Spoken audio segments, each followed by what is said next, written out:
Nazywam się Ludmiła Rogalski, mam 32 lata i to, co wydarzyło się w ostatnie święto dziękczynienia, wciąż sprawia, że ludzie otwierają usta ze zdumienia, gdy o tym opowiadam.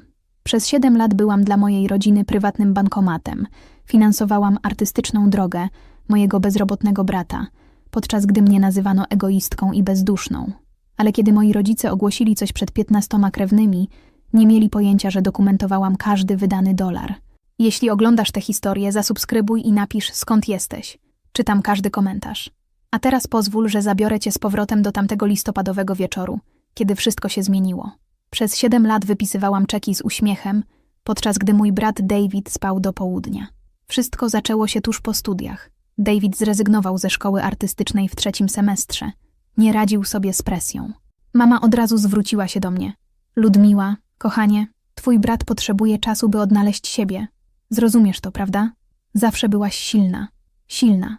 Tak nazywali to, że pracowałam na 2 etaty, by spłacać jego studenckie pożyczki. Co miesiąc, jak w zegarku. $1200 na raty Davida, 800 na jego studio, które w rzeczywistości było piwnicą pełną gitar, których nigdy nie dotykał. Kolejne 500 na materiały plastyczne, które szybko zamieniały się w konsole do gier. A ja wstawałam o 5 rano do pracy inżynierki i wieczorami dorabiałam jako kierowca Ubera. David publikował na Instagramie zdjęcia z podpisami: artyści nie żyją według harmonogramów społeczeństwa. Mama go broniła z pełnym przekonaniem: twój brat po prostu widzi świat inaczej, Ludmiła. Nie każdy musi być robotem jak ty. Robotem. Tak mnie nazywali, gdy byłam punktualna i odpowiedzialna. Rodzina w to wierzyła. Na każdym spotkaniu rodzinnym David był wrażliwym marzycielem, a ja pracocholiczką, która przedkłada pieniądze nad rodzinę. Ironia, bo to właśnie te pieniądze trafiały prosto do kieszeni Davida. Najbardziej bolało mnie to, że zachowywałam wszystkie dowody, paragony, przelewy, wiadomości, w których David obiecywał, że to tylko na chwilę. 7 lat chwili. Mój segregator z dokumentami pęczniał, a konto oszczędnościowe topniało. Ale dawałam dalej, bo przecież tak robi rodzina, prawda? Wspiera się nawzajem.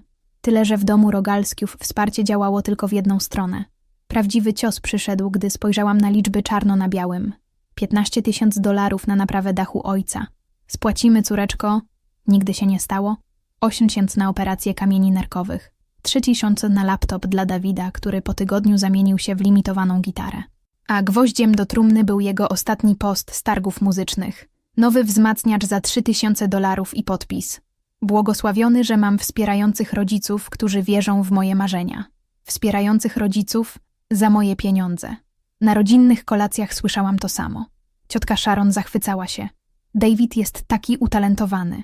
Ludmiła, powinnaś się od niego nauczyć, by iść za pasją, a nie za pieniędzmi. Za pieniędzmi, które zasilały jego pasję. Wujek Tom kiedyś powiedział mi na boku: twój brat mówił, że stałaś się zbyt surowa w kwestii pieniędzy. Rodzina nie powinna prowadzić rachunków. Powiedział to po tym, jak David kupił motocykl za pieniądze, które miały być na coaching zawodowy. Rodzina widziała we mnie siostrę z dobrą pracą, która nie chce pomóc biednemu artyście.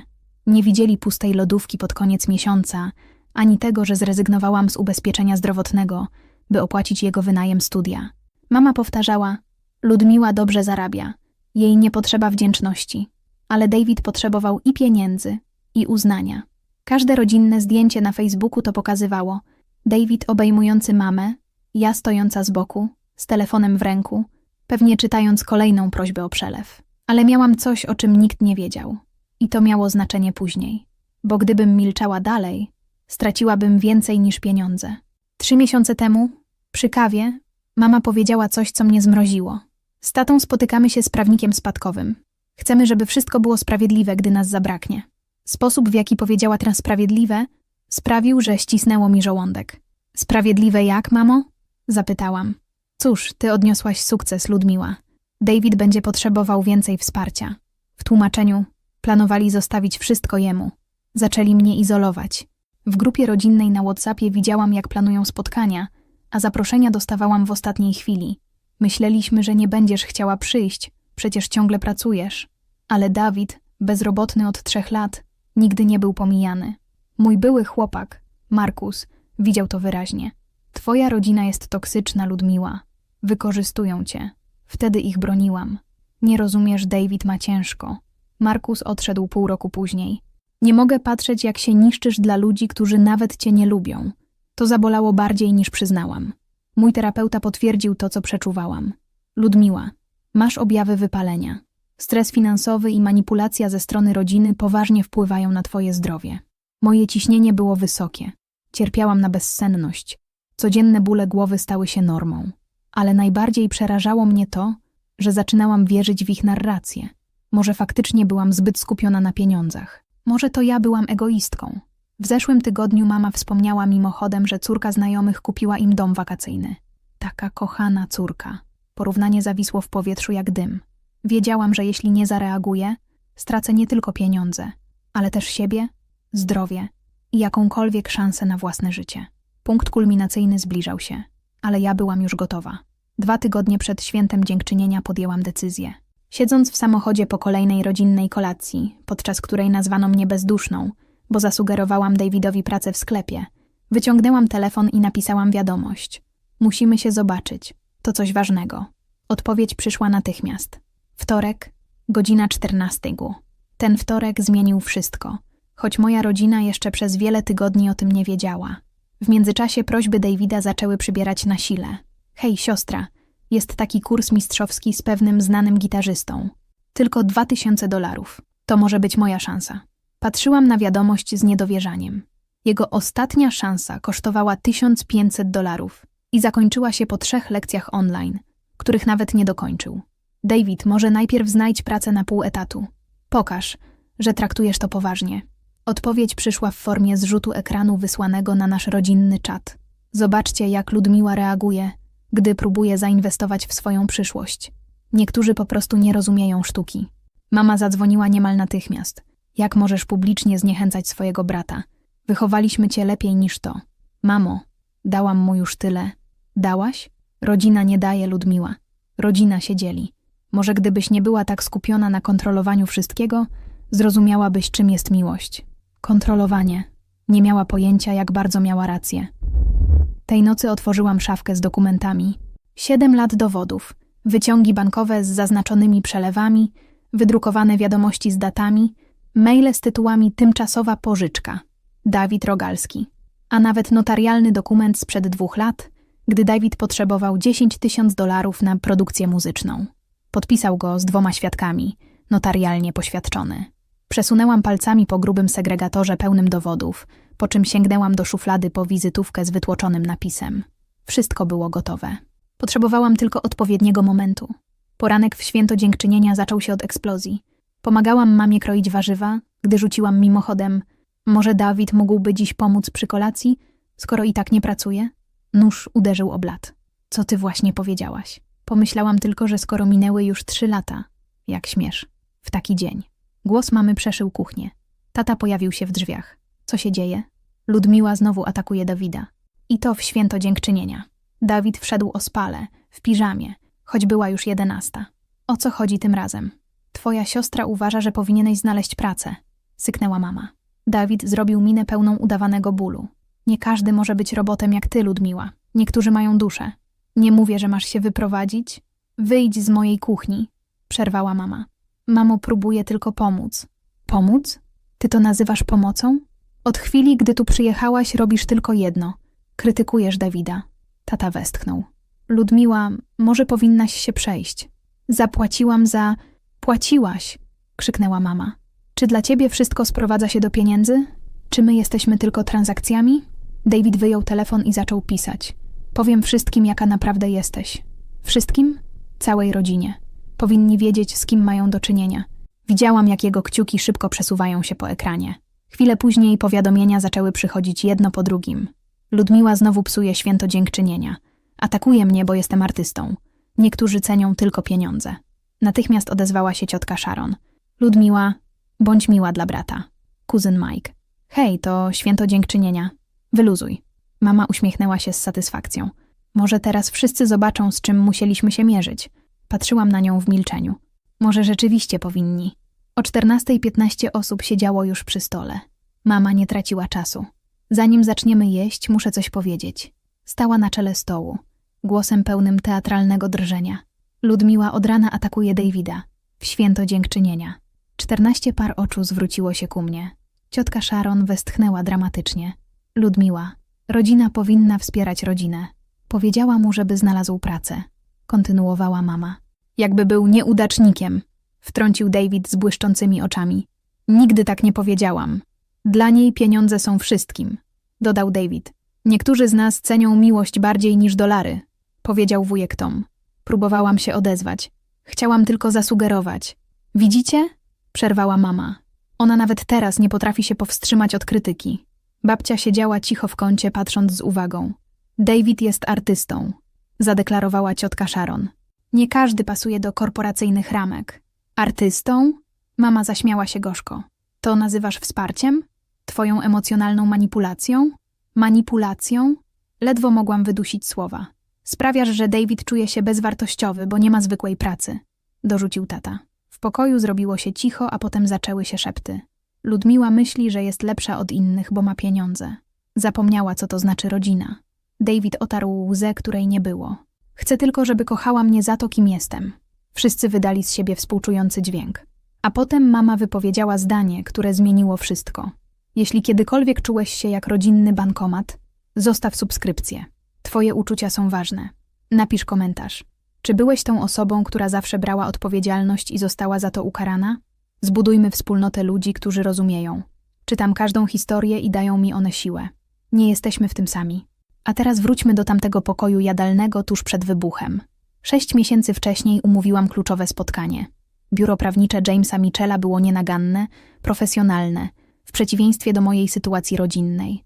Przyniosłam 2 kartony dokumentów. Pani Rogalski, jest pani bardzo dokładna, powiedział, przeglądając papiery. Wszystkie przelewy mają opis loan. Pożyczka. Zaczęłam to robić 3 lata temu. Wyciągnął wydrukowane wiadomości. Brat wielokrotnie potwierdza, że to dług. Obiecywał, że odda, gdy jego muzyka odniesie sukces. Podniósł dokument. 2 lata temu podpisał zobowiązanie notarialne na $10,000 i to jest prawnie wiążące. Tak, a moi rodzice podpisali się jako poręczyciele. Wskazałam podpisy. Mądry ruch, skinął głową. Uporządkował dokumenty starannie. Każdy przelew, każdy czek, każda elektroniczna płatność. Wszystko było gotowe. Udokumentowała pani wszystko jako pożyczki, nie jako prezenty. Czy to wystarczy?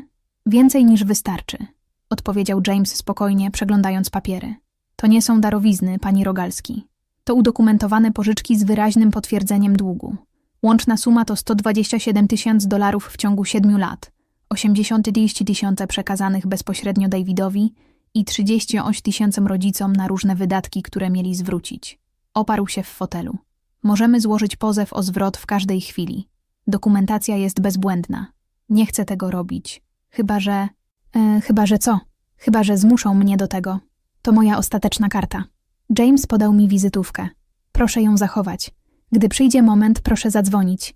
Mogę złożyć dokumenty w ciągu kilku godzin. Wsunęłam kartę do torebki, gdzie przeleżała 6 miesięcy. Siedząc teraz przy stole w święto dziękczynienia, czułam jej krawędź pod palcami przez skórę torebki. Dowody sięgały głębiej niż mogli przypuszczać. W moim telefonie były zrzuty ekranu z ostatnich lat. Dawid pisał m.in. Wiem, że dużo ci wiszę, ale ta gitara pomoże mi to wszystko odzyskać. Ludmiła, jesteś jedyną, która we mnie wierzy. Oddam każdy cent. Pożyczysz mi 5,000? Obiecuję, że to ostatni raz. Ostatni raz nigdy nie był ostatnim. Wiadomości od rodziców nie wyglądały lepiej. Ludmiła, możesz pokryć czynsz Davida? Oddamy z podatków. Córko, syn potrzebuje 2,000 na sprzęt. Wiesz, że oddamy. Nie oddali nigdy. Ale prawdziwy skarb leżał w moim segregatorze w domu. Notarialna umowa pożyczki sprzed 2 lat. David potrzebował $10,000 na swoją firmę muzyczną, czyli w praktyce studio w sypialni, które nie wyprodukowało ani jednego utworu. To głupie, powiedział podpisując. Rodzina nie potrzebuje kontraktów. Zrób to dla mojego spokoju, odpowiedziałam. Mama się zaśmiała. Taka formalna jesteś, Ludmiła. Ale dobrze, jeśli ci to pomoże. Podpisała jako poręczycielka, nie czytając nawet treści. Tata też podpisał. Zadowolona? Spytał. Notariusz przybił pieczęć. Dokument był ważny prawnie, wiążący i egzekwowalny. Zapomnieli o nim w ciągu tygodnia. Ja schowałam go starannie do teczki z napisem David Rogalski, pożyczki, dokumenty prawne.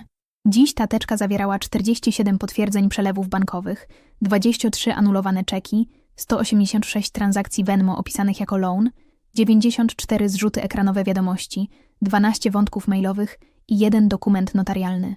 Każdy dowód miał datę, opis, numer referencyjny. Wszystko ułożone chronologicznie. Rodzina nazywała mnie maniaczka pieniędzy. Nie mieli pojęcia, że od 7 lat budowałam sprawę prawną. W torebce czułam wizytówkę, która pulsowała jak przypomnienie. Mama wstała, jakby przewodniczyła rozprawie w sądzie.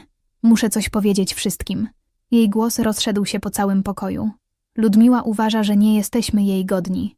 Myśli, że ponieważ ma pracę, jest lepsza od własnego brata. 15 osób wstrzymało oddech. David spuścił głowę. Tak się staram. Wiemy, kochanie, szepnęła ciotka Sharon. Mama kontynuowała coraz pewniej. Przychodzi tu do naszego domu i mówi nam, jak mamy żyć. Mówi, że David nie jest wystarczająco dobry. Że zawiedliśmy jako rodzice. Nigdy tak nie powiedziałam. Nie musiałaś. Każde spojrzenie, każdy oddech, każda twoja uwaga mówi nam, co o nas myślisz. W pokoju zapadła napięta cisza. Kuzyni szeptali, wujowie kręcili głowami. David jest artystą, mówiła dalej mama. Widzi piękno tam, gdzie Ludmiła widzi tylko pieniądze. Tworzy, podczas gdy ona liczy. I właśnie dlatego jej to przeszkadza. David wydał dźwięk, który miał przypominać łkanie. Chciałem tylko siostry, która mnie kocha. Widzicie, kim ona naprawdę jest, oznajmiła mama. Kobieta bez serca, która ceni pieniądze bardziej niż rodzinę. Wujek Tom skinął głową.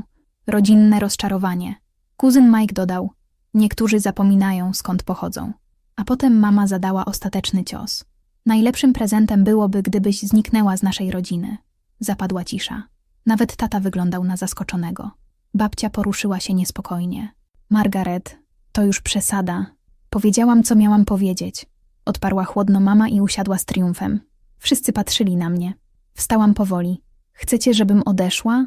Spytałam spokojnym głosem. Naprawdę tego chcecie? Słyszałaś matkę? Powiedział cicho tata. Może tak będzie najlepiej, dodał wujek Tom. Rozczarowanie rodziny, powtórzyła ciotka Sharon. Rozejrzałam się po twarzach. 15 spojrzeń od triumfalnych po zawstydzone. Tylko babcia patrzyła ze współczuciem. Dobrze, powiedziałam, biorąc torebkę. Skoro tego chcecie, dostaniecie dokładnie to. Mama uśmiechnęła się z satysfakcją. Wreszcie spokój. Sięgnęłam po telefon, nie odrywając od niej wzroku. Chcecie, żebym zniknęła? W porządku. Dramatyzuję, mruknął David. Nawet odejść nie potrafi po cichu.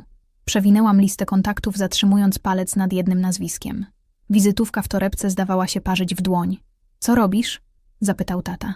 Daję wam to, o co prosiliście. Nacisnęłam przycisk. Włączyłam głośnik na chwilę, żeby wszyscy słyszeli sygnał połączenia, a potem go wyłączyłam, idąc w stronę korytarza. Z kim ona rozmawia? Szepnęła ciotka Sharon. Zatrzymałam się przy drzwiach. Wykonaj plan, powiedziałam wyraźnie. Tak, cały. Pełna kwota. Mama zaśmiała się nerwowo. Jaki plan? O czym ty mówisz? Tak, dziś wieczorem. Wszyscy są tutaj. Idealny moment. Ludmiła, przestań dramatyzować, zawołał tata. Dramatyzuję? Nie. Po prostu robię to, o co prosiliście. Odchodzę, ale zanim to zrobię, otrzymacie mój ostatni prezent. Nie chcemy niczego od ciebie, krzyknęła mama. Za późno. Już w drodze. Wyszłam z jadalni. Ich głosy odbijały się po korytarzu. Co ona wyprawia? Zapytała ciotka Sharon. Jak zwykle przesadza, prychnęła mama. Niech idzie. Podniosłam telefon i powiedziałam wyraźnie. James, tu Ludmiła Rogalski. Uruchom plan awaryjny. Tak, dziś. Oni wszyscy są tutaj. Z drugiej strony usłyszałam jego spokojny głos. Jest pani pewna? W święto dziękczynienia? Właśnie w tej chwili powiedzieli mi, żebym zniknęła z rodziny. Przy 15 świadkach. Rozumiem, odpowiedział. Będę u pani w ciągu godziny. Dokumenty są gotowe, pełna kwota. Wszystko. Każdy udokumentowany dolar. 120 000 w sumie. Z korytarza usłyszałam śmiech Davida. Udaje, że dzwoni do kogoś ważnego. Żałosne. Ludmiła zawsze musi być w centrum uwagi. Mama przytaknęła. Przynieś umowę notarialną sprzed 2 lat. Kontynuowałam spokojnie do Jamesa. Ten z podpisami moich rodziców jako poręczycieli. Dokładnie. Zabiorę też moją asystentkę, jest notariuszem. Idealnie. Właśnie mają deser. Zakończyłam rozmowę i wróciłam do progu jadalni. 15 par oczu skierowało się na mnie. Wychodzę, oznajmiłam. Smacznego. Mama uśmiechnęła się złośliwie. W końcu trochę spokoju. Jeszcze jedno. Założyłam płaszcz. Za godzinę wszystko zrozumiecie. Zrozumiemy co? Zapytał tata, ale w jego głosie pojawił się cień niepokoju. Powiedzieliście, że najlepszym prezentem będzie moje zniknięcie, ale prezent, który wam zostawiam, jest o wiele lepszy. Nie chcemy niczego od ciebie, krzyknął David. To nie coś, czego chcecie. To coś, co jesteście winni. Wyszłam, zostawiając ich w osłupieniu. Za sobą usłyszałam tylko spokojny głos babci. Margaret, popełniłaś błąd. Ale nikt jej nie słuchał. Byli zbyt zajęci świętowaniem mojej nieobecności. Dokładnie godzinę później zadzwonił dzwonek do drzwi. Nie byłam tam, ale kuzyn Mike nagrał wszystko telefonem. Obejrzałam to później. Każdą sekundę. W drzwiach stał James Mitchell w garniturze z aktówką w ręku. Obok niego jego asystentka, równie profesjonalna. Dobry wieczór. Szukam Roberta i Margaret Rogalski. Tata z talerzem ciasta w dłoni otworzył drzwi. Tak? O co chodzi? James Mitchell, adwokat. Reprezentuje Ludmiła Rogalski. W jadalni zapadła cisza. Mama pojawiła się w progu. Ludmiła tu nie ma. Wyszła. Wiem. Przyszedłem w sprawie zaległych zobowiązań wobec mojej klientki. Zobowiązań? Mama zaśmiała się nerwowo. Jakich zobowiązań?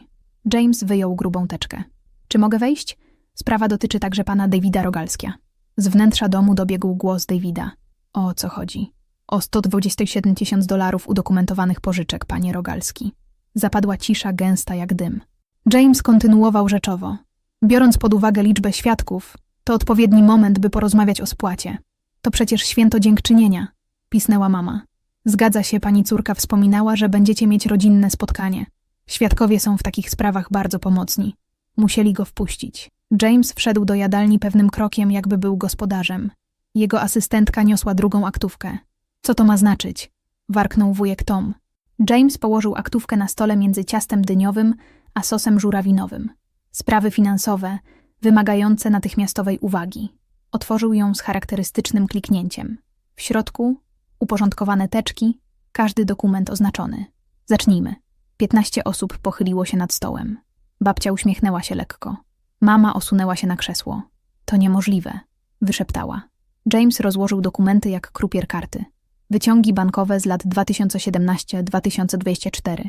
Wszystko podkreślone. Każdy przelew opisany. Loan to David Rogalski lub loan to parents. David wyrwał jeden z papierów. Tu jest napisane pożyczka, ale w wiadomościach. James wyjął wydrukowany zestaw konwersacji. Strona 12. Obiecuję, że oddam każdy cent. Strona 34. Wiem, że dużo ci wiszę. Strona 56. To tylko pożyczka, dopóki nie ruszy moja kariera muzyczna. Mama drżącymi rękami chwyciła dokumenty. Przecież chciała pomóc. Pomoc, tak, prezent, nie. Odparł James spokojnie i wyjął najważniejszy dokument. To notarialna umowa z marca 2022 roku. $10,000 pożyczki dla Davida Rogalskia na firmę produkcyjną. Pan mówi, że nie pamięta podpisu? James wskazał linijkę. Tu podpisy poręczycieli. Margaret Rogalski, Robert Rogalski. Poświadczone przez Jennifer Clark. Stan, Connecticut. Ciotka Sharon podniosła dokument.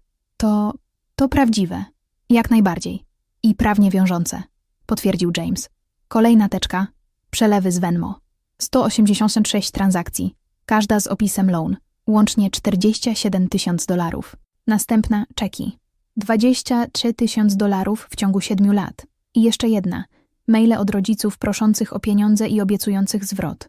Rodzina czytała w ciszy, przekazując sobie papiery. Kuzyn Mike gwizdnął cicho. To wszystko prawdziwe. David winien jest 89 000, państwo Rogalskiowie 38 000, podsumował James. Nie mamy takich pieniędzy, protestował tata. James uniósł kolejny wydruk. Pański syn napisał, że w razie potrzeby może sprzedać sprzęt muzyczny. Szacowana wartość 15 000. Dawid pobladł. Moje gitary. Pański dług, panie Rogalski. Nauczyłam Ludmiła trzymać paragony. Odezwała się babcia spokojnie. Widocznie dobrze zapamiętała. Pokój eksplodował szeptami. To prawdziwe. Ciotka Sharon trzymała w dłoni notarialną umowę. Naprawdę jesteście jej to winni. Miała tylko pomóc rodzinie. Zaprotestowała mama. James sięgnął po kolejne dokumenty. Tu, panie Rogalski. Własne słowa. To pożyczka, nie prezent. Oddam każdy cent, gdy się wybije. Wujek Tom przewracał kolejne kartki. Każdy przelew opisany jako loan, każdy jeden. Oszukała nas, krzyknął David. Oszukała? James uniósł brew. Wysłał pan 17 wiadomości z zapewnieniem o zwrocie. Chce pan, żebym przeczytał wszystkie? I zaczął. Listopad 2019. Oddam, przysięgam. Luty 2020. To tylko pożyczka, dopóki się nie ustabilizuje. Czerwiec 2021. Wiesz, że jestem słowny. Przestań, jęknął David. Kuzyn Mike nagrywał dalej. Więc brałeś od niej pieniądze przez 7 lat, a nazywałeś ją bez serca? To nie tak. To dokładnie tak, przerwała babcia. Wysysałeś z niej życie, a ona pracowała na 2 etaty. Mama była czerwona ze złości. Mamo, ty nic nie rozumiesz. Rozumiem doskonale. Kazałaś jej zniknąć po tym, jak zabrałaś od niej $120,000. James wyjął ostatni dokument. To szczególnie interesujące. Pani Rogalski, miesiąc temu napisała pani do córki. Możesz pokryć czynsz Davida? Jak zwykle oddamy. Ja tylko miałam na myśli właśnie to, co pani napisała. Oddamy, czyli zobowiązanie prawne. W pokoju rozległ się szmer. Ciotka Sharon pokręciła głową. Nikt już nie miał wątpliwości, kto w tej rodzinie naprawdę mówił prawdę. Nazwaliście ją bezduszną. A to ona utrzymywała was przez 7 lat. Bezduszna? Powtórzył powoli wujek Tom. Nie, ta rozsądna po prostu zachowywała rachunki. Babcia uśmiechnęła się lekko. Mądra dziewczyna. Tylko mądra trzyma paragony. Czujecie tę sprawiedliwość? Jeśli kiedykolwiek marzyliście o tym, by ktoś dosłownie rozliczył się z rachunków, zostawcie polubienie i napiszcie w komentarzach, co byście zrobili na moim miejscu. Wasze historie o rodzinnych finansach są niesamowite. Niektóre z nich aż trudno uwierzyć, jak ta o siostrze, która udokumentowała długi brata hazardzisty. Szacunek dla was. Tworzymy wspólnotę ludzi, którzy uczą się stawiać granice i odzyskiwać spokój. James wyjął przygotowane wcześniej dokumenty spłat. Pani Rogalski woli uniknąć postępowania sądowego. Ogłosił spokojnie. Proponuje plan spłaty. Sądowego? Głos taty zadrżał. Alternatywa dla dobrowolnej spłaty. Z odsetkami wyrok sądu wyniósłby ponad $145,000. Mama aż zbladła. Pan żartuje? Śmiertelnie poważny. Ale warunki są łagodne. Pan Dawid Rogalski. $2,000 miesięcznie przez 45 miesięcy. Pan i pani Rogalski. 1,000 miesięcznie przez 38 miesięcy. Nie mam pracy, zaprotestował David. W takim razie czas ją znaleźć, odparł James chłodno. W przeciwnym razie sprawa trafi do sądu, a majątek może zostać zajęty. Majątek? David pobladł. Sprzęt muzyczny, który pan posiada, jest wart około $15,000. Motocykl? Kolejne 8,000. A państwa łódź z zeszłego roku? Wycena? 22,000. To nasza inwestycja emerytalna, zaprotestował tata. Kupiona w czasie, gdy byli państwo winni mojej klientce 38,000. Wujek Tom zagwizdał. Macie łódź? Mieli, poprawił James. W razie postępowania sądowego, odezwała się asystentka. Należy się również spodziewać zajęcia części wynagrodzenia. Każda przyszła pensja byłaby automatycznie potrącana. To szantaż, krzyknęła mama. To egzekucja długu, pani Rogalski. Legalna, udokumentowana. James położył na stole 3 egzemplarze umów. Opcja pierwsza. Podpisujecie dziś. Płatności zaczynają się 1 grudnia. Opcja druga. Składam pozew w poniedziałek rano. Na poniedziałek? To za 3 dni. Dokładnie. W pokoju zapadła cisza. Słychać było tylko szelest telefonu kuzyna Mike'a, który nadal nagrywał. Dodam jeszcze. James spojrzał po wszystkich, że postępowanie sądowe jest jawne. Cała okolica się dowie. David spojrzał błagalnie na rodziców. Zróbcie coś. Ale co mogli? Dowody były przytłaczające. Wszyscy siedzieli jak sparaliżowani. Nie mamy takich pieniędzy, powtórzył tata. To proszę coś sprzedać, odparł James spokojnie. Łódź, motocykl, sprzęt muzyczny. David złapał się za pierś. Moje gitary to moje życie. Jakie życie? Wtrącił kuzyn Mike. Nie pracujesz od 3 lat. Jestem artystą. Jesteś bezrobotny, poprawił James. Z kosztownym hobby, które finansowała twoja siostra. Mama rozejrzała się po rodzinie. Ktoś nam pomoże? Ciotka Sharon cofnęła się. Nie wtrącam się w to. Wujek Tom pokręcił głową. Sami sobie zgotowaliście ten los. Ale jesteśmy rodziną, zapłakała mama. Ludmiła też była, przypomniała cicho babcia. Do chwili, gdy godzinę temu kazaliście jej zniknąć. James spojrzał na zegarek. Potrzebuję decyzji. Albo podpisujecie, albo widzimy się w sądzie. To dzieje się za szybko, zawołał tata. 7 lat to chyba wystarczająco dużo czasu, by oddać dług. David chwycił papiery. 2,000 miesięcznie? To nierealne. Target zatrudnia, rzucił James. Walmart, McDonald's też. 2 etaty. Dokładnie tyle, ile miała twoja siostra, gdy spłacała twoje rachunki. David zamilkł. Mama dotknęła pierścionka rocznicowego. Jeśli sprzedamy rzeczy, rata się zmniejszy? Nie. Sprzedaż da wam tylko oddech finansowy. A bankructwo? Spytał David z nadzieją. James uśmiechnął się chłodno. Pożyczki rodzinne i studenckie rzadko są umarzane w bankructwie. Ładna próba. Asystentka dodała. Poza tym bankructwo to też informacja publiczna. A zdolność kredytowa? Zniszczona na 7 lat. I tak mam już złą, mruknął David. W takim razie nie ma pan nic do stracenia podpisując. Wszyscy patrzyli. Babcia skinęła głową. Pierwsza rata, 1 grudnia, przypomniał James. Za 5 dni. Podpisywali po kolei. Tata pierwszy, z drżącą ręką. To nie w porządku. Nie w porządku było zatrzymać 38 000 i nigdy nie oddać, odpowiedział James spokojnie. Mama podpisała następna ze łzami w oczach. Ona niszczy naszą rodzinę. Sama to zrobiliście godzinę temu, zauważyła babcia. David opierał się najdłużej. Nie podpiszę. W takim razie spotkamy się w sądzie w poniedziałek, powiedział James, zamykając teczkę. Czekaj. David chwycił długopis. To przymus. Nie, to konsekwencje, poprawił James. Podpisał z wściekłością. Asystentka natychmiast poświadczyła dokumenty notarialnie. Świetnie. Każdy z państwa otrzymuje kopię. Proszę je oprawić w ramkę, powiedział James, pakując papiery. Wynoście się, syknęła mama. Jeszcze chwila. James wyciągnął telefon. Pani Rogalski? Tak, wszyscy podpisali. Pierwsza rata 1 grudnia. Słuchał chwilę, po czym dodał.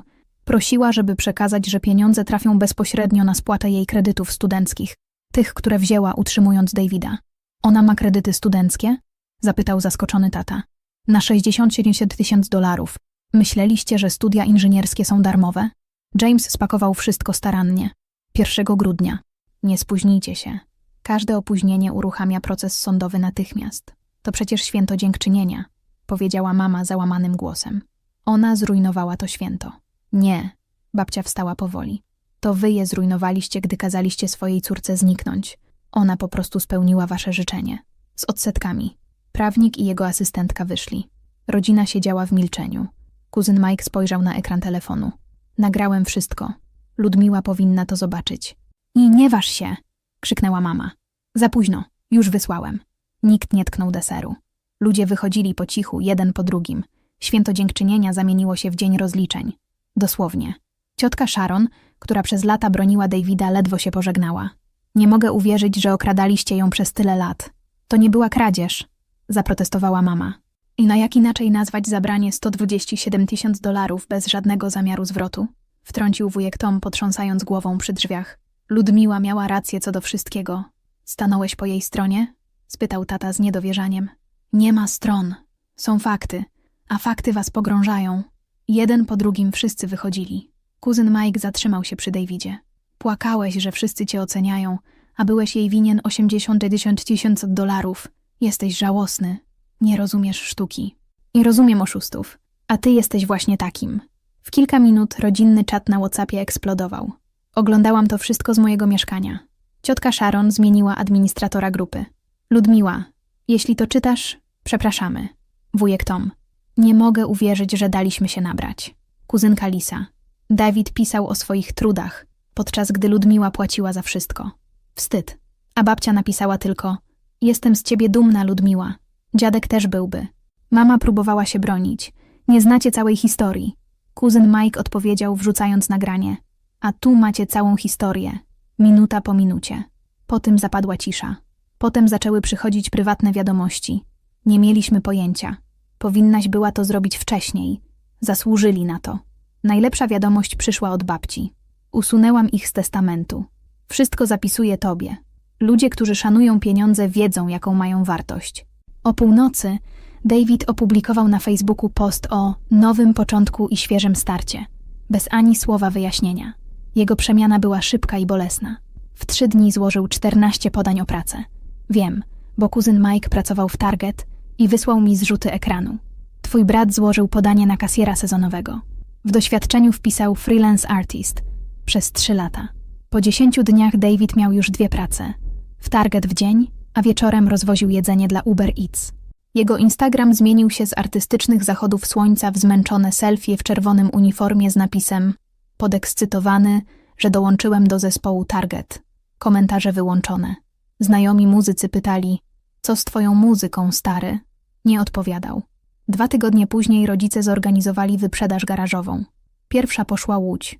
Sprzedana sąsiadowi za 18 000, dużo poniżej wartości. Szybka sprzedaż, czas się odchudzić, tłumaczyła mama. Tata sprzedał swoje kije golfowe, traktorek do trawy, kolekcję zegarków. Mama rozstała się z biżuterią, markowymi torebkami, wszystkim, co miało jakąkolwiek wartość. Ciotka Sharon napisała do mnie: twoja mama właśnie sprzedała pierścionek rocznicowy w Lombardzie. Powiedziała, że uproszczają życie. Najlepsze przyszło później. Wyprzedaż sprzętu Davida. Wrzucał wszystko na Facebook Marketplace. Ukochana gitara, muszę sprzedać jak najszybciej. Koledzy z branży pytali: czemu sprzedajesz swoje dziecko? Odpowiadał tylko: życie się zmienia. Wzmacniacz za 3000 sprzedał za 2200. Kolekcja gitar poszła za 8000. Reszta sprzętu praktycznie oddana za bezcen. Do 1 grudnia dokonali pierwszych wpłat. James potwierdził to mailowo. Wszystkie 3 płatności otrzymane na czas. Bio Davida na Instagramie zmieniło się z artist, musician, dreamer na working. Człowiek, który był zbyt artystyczny na zwykłą pracę, teraz nosił plakietkę z napisem: David, chętnie pomogę. Karma podana lodowato. Po 3 miesiącach wpłaty przychodziły regularnie. James wysyłał mi miesięczne potwierdzenia. Luty, wpłata otrzymana. Marzec, otrzymana. Nigdy spóźniona. Mama napisała raz w styczniu: Ludmiła, możemy porozmawiać? To nas niszczy. Odpisałam: to wy zniszczyliście mnie w święto dziękczynienia. Teraz to tylko biznes. Już nigdy się nie odezwała. David zablokował mnie wszędzie. Na Facebooku, Instagramie, w telefonie. Ale kuzyn Mike informował mnie na bieżąco. Twój brat dorobił 3. pracę. Magazyn w weekendy. Wygląda na wykończonego. Dobrze. Kiedy ktoś w Target zapytał go o muzykę, po prostu odwrócił się i odszedł. Reszta rodziny odwróciła się od nich całkowicie. Teraz zapraszali mnie na każde spotkanie. Ich już nie. Ludmiła, zapraszamy na Wielkanoc. Oni nie. 4 lipca grill. Chcemy cię zobaczyć. Tylko ciebie. Nawet przyjaciele rodziców zajęli stanowisko. Pani Patterson, najlepsza przyjaciółka mamy od 20 lat, spotkała mnie w sklepie. Ludmiła, kochanie, słyszałam wszystko. Twoja matka powinna się wstydzić. To już przeszłość. Nie, to teraz comiesięczne raty przez 4 lata. Najbardziej nieoczekiwane wsparcie przyszło od byłej dziewczyny Davida. Zawsze zastanawiałam się, jak on to wszystko finansuje, nie pracując. Teraz wiem, jesteś moją bohaterką. 2 kuzynów napisało do mnie po kontakt do Jamesa. Mój brat jest mi winien 30 000. Moi rodzice zabrali mi fundusz na studia. Podałam im jego numer. Później James powiedział, że ma już 3 nowe sprawy z mojej rodziny. Rozpoczęłaś coś wielkiego, powiedział. Rodziny zaczynają rozumieć, że można bronić swoich granic także prawnie. Po 6 miesiącach odzyskałam 18 000 $.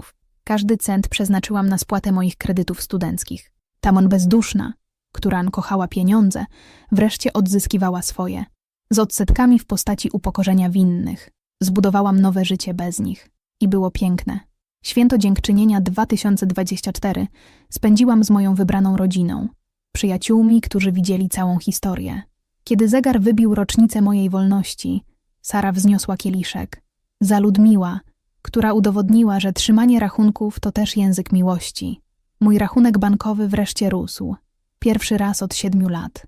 Nie było już nagle potrzebnych pieniędzy dla Davida, ani tymczasowych wydatków rodziców. Zaczęłam terapię. Prawdziwą. Nie tylko w kryzysie. Doktor Martinez pomogła mi zrozumieć. Wychowali cię, byś była ich żywicielem. Przerwałaś cykl. Nie czuję się jak bohaterka. Czuję smutek. Oba uczucia są prawdziwe. Warsztaty zaczęły się przypadkiem. Opowiedziałam swoją historię na spotkaniu o finansach osobistych, a po prezentacji 5 osób poprosiło o konsultację. Jak dokumentować pożyczki? Co jest prawnie wiążące? Jak ustalać granice? Tak narodził się mój projekt. Granice to nie mury. Na pierwsze spotkanie przyszło 50 osób, na drugie już 100. Potem musiałam wynajmować sale konferencyjne. Uczyłam ludzi jednej zasady. Dokumentuj wszystko. Zawsze pożyczka, nigdy pomoc. Jeśli kwota przekracza $5000, idź do notariusza. Rodzina nie ma licencji na wykorzystywanie. Twoje pieniądze, twoje zasady.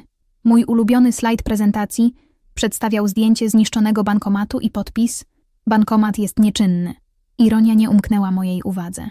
Mama zawsze powtarzała, że wybieram pieniądze zamiast rodziny.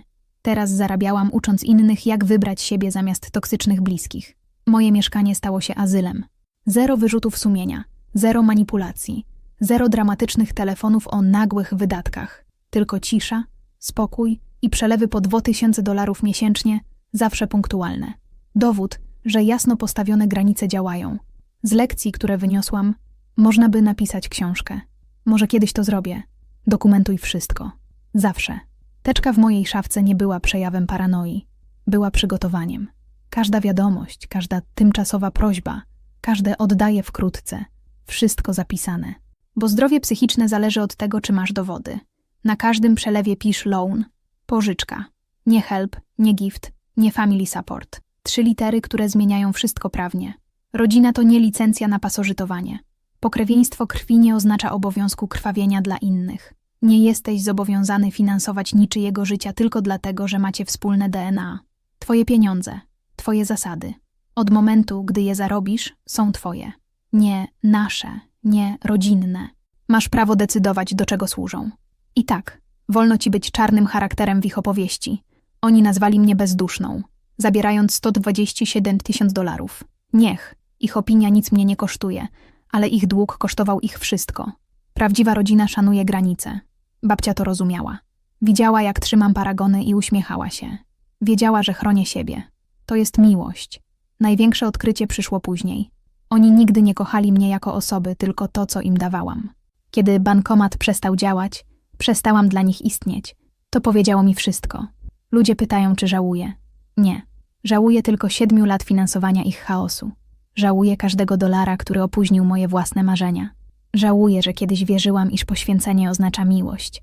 Ale tamto święto dziękczynienia, gdy wyszłam z podniesioną głową i prawnikiem w telefonie, było pierwszym dniem mojego prawdziwego życia. Bankomat jest trwale wyłączony. Bez konserwacji, bez napraw. I biznes nigdy nie miał się lepiej. Rok później liczby mówiły same za siebie. $45,000 już spłacone. Każda rata na czas. David nie spóźnił się ani razu. Prawdopodobnie dlatego, że James wysyła przypomnienia 48 godzin wcześniej z tematem wiadomości.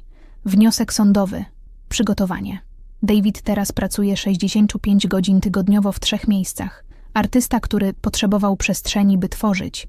Ledwo ma przestrzeń, by oddychać. Ktoś widział go, jak drzemał w samochodzie między zmianami w Target. Rodzice przenieśli się do małego mieszkania z 1 sypialnią. Dom, który refinansowali 2-krotnie, raz z moją pomocą, już nie istnieje. Nowe lokum jest w zasięgu pieszym od pracy taty. Ma 60 lat i chodzi pieszo, bo sprzedali oba samochody, kupując tańsze modele. Ja w tym czasie kupiłam mieszkanie marzeń. 2 pokoje, biuro, widok na wodę. Data zamknięcia transakcji. 28 listopada 2024. Święto dziękczynienia. Los Emma, poczucie humoru. W zeszłym tygodniu mama wysłała zaproszenie do znajomych na Facebooku. Odrzuciłam je szybciej, niż zdołałam pomyśleć. Niektóre mosty nie są po to, by je odbudować. One mają pozostać spalone, by oświetlać drogę naprzód. Najlepszy prezent, jaki im dałam, to nie było moje odejście. To była odpowiedzialność. Po raz pierwszy w życiu David doświadczył konsekwencji. Po raz pierwszy w ich małżeństwie moi rodzice nie mogli użyć córki jako banku. Chcieli, żebym odeszła. I dostali to, czego pragnęli. Ale prawdziwe prezenty mają rachunki, a ja zachowałam każdy z nich. Rodzinny bank Rogalskiów jest zamknięty na zawsze. Kobieta, która nim zarządzała, żyje teraz najlepiej w historii. Krok po kroku, granica po granicy. Najlepszy prezent, jaki dałam sobie, to odejście. Najlepszy, jaki dałam im, to rachunek. Jeśli ta historia trafiła do ciebie, nie jesteś sam. Stawianie granic wobec rodziny to najtrudniejsza, ale najważniejsza rzecz, jaką zrobisz. Jakie granice ty musisz postawić? Napisz w komentarzu. To przestrzeń dla wszystkich, którzy byli rodzinnym bankomatem. Jeśli znasz kogoś, kto potrzebuje to usłyszeć, udostępnij tę historię. Czasem jedna opowieść potrafi zmienić wszystko. Subskrybuj i włącz powiadomienia. Co tydzień dzielę się historiami o odwadze i odzyskiwaniu siebie. Pamiętaj, nie jesteś bankomatem rodziny. Jesteś człowiekiem, który zasługuje na szacunek. Do zobaczenia w następnym odcinku. Trzymaj granice mocno, a rachunki jeszcze mocniej.